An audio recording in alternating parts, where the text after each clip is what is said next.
What's up, YouTube, and welcome to Codename Scream. I am that horror guy, and please make sure to like, subscribe, and ring the bell for notifications for all things horror. Welcome to another episode of With That Being Said. This will also be the last episode of With That Being Said where I'm just me. As I mentioned in the previous episode, as well as in our Slashathon live finale, I will be bringing on Mel as my permanent co-host starting next week, covering all of the Halloween films that I have not done to this point for Michael Myers' Slashathon victory, dictated by your guys' votes.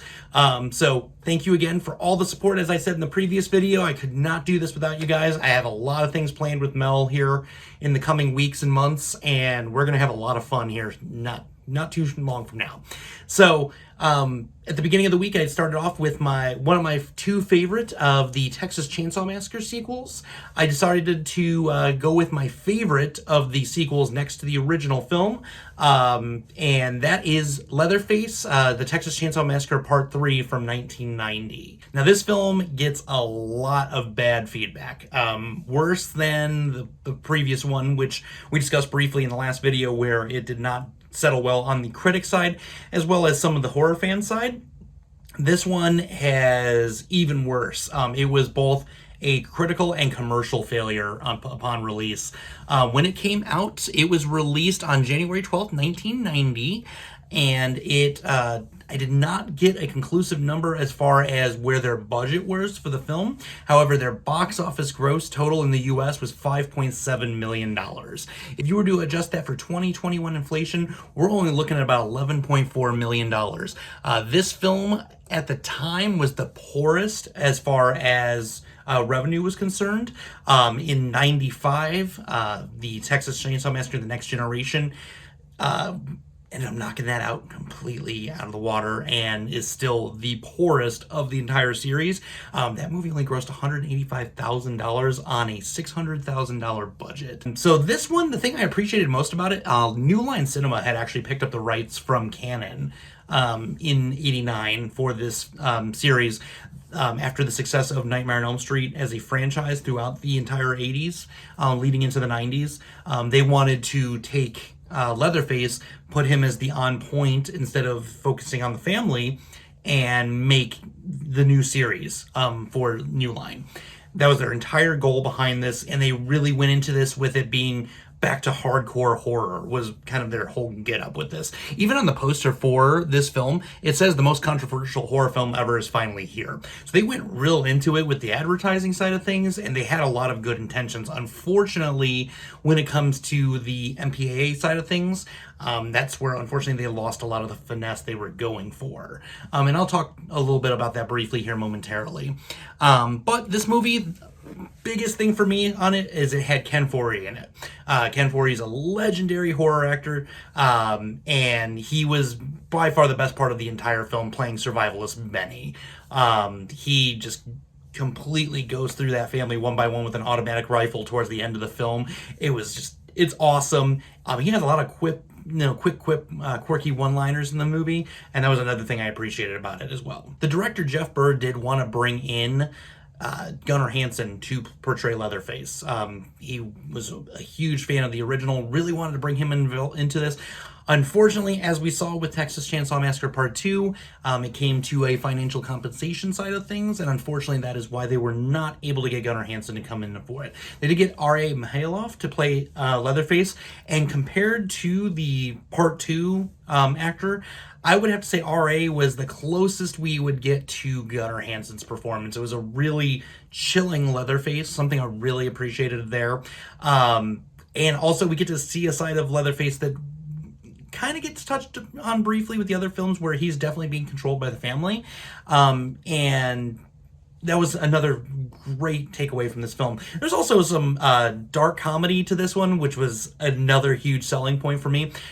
Most notably, there's a scene in the film where Leatherface has got one of these child toys, and it's teaching you how to spell words based off of the picture it gives you.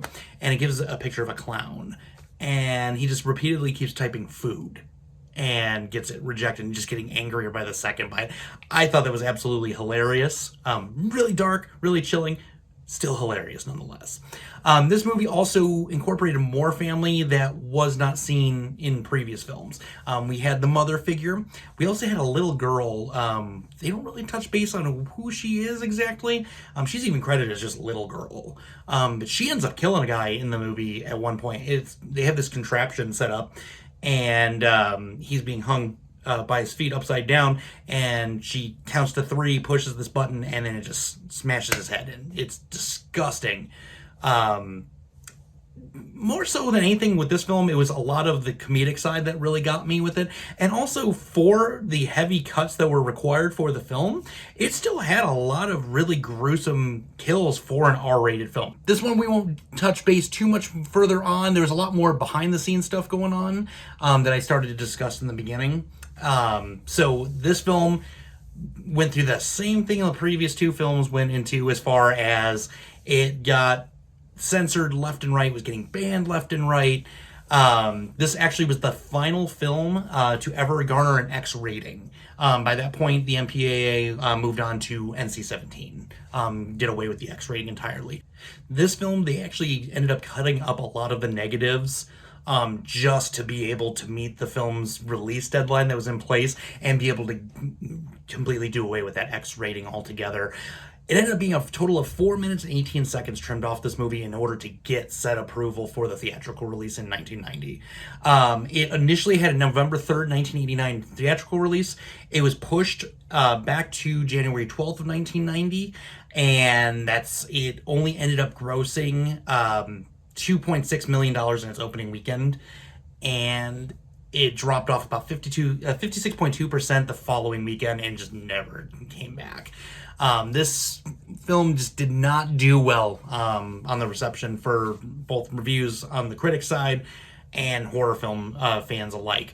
Rotten Tomatoes holds it at 19%. That will now hold the record for the lowest rated film on my With That Being Said series. And I get why there are a lot of people that don't appreciate this film. Some people even feel that the cuts to the film that were made in order to garner the rating actually damaged its overall coherence with the film's just flow. I appreciated, as I mentioned, just everything previously, but it, for being a film in 1990, was really violent and pushed an envelope that wasn't seen yet. We didn't start seeing films getting overly violent like this until getting into the late 90s. So I feel like this movie did help spearhead some of that on-screen violence and just pushing that envelope that we hadn't really seen since the late 70s, beginning going into the 80s. We started to taper off with it, and then it was coming right back again. But I would say this film had a lot to do with helping with that. And as I mentioned in the beginning here, it ended up going into Texas Chainsaw Massacre: The Next Generation, which is a commercial failure, critical failure. It's a failure left and right. These final 2 films just unfortunately didn't capture the finesse that the original 2 didn't have a lot. And I would also say that not having Tobe Hooper involved also helped in that sense with it being damaged. But as a whole, I love this movie. It's campy to an extent, which I feel like helped with it being sold over to New Line. You know, we were pushing Freddy at that point, and Freddy was definitely our campy slasher. So we had the campiness factor involved. We had the on-screen violence. A lot of things that just make a really great horror movie, in my opinion. I may be the minority in this.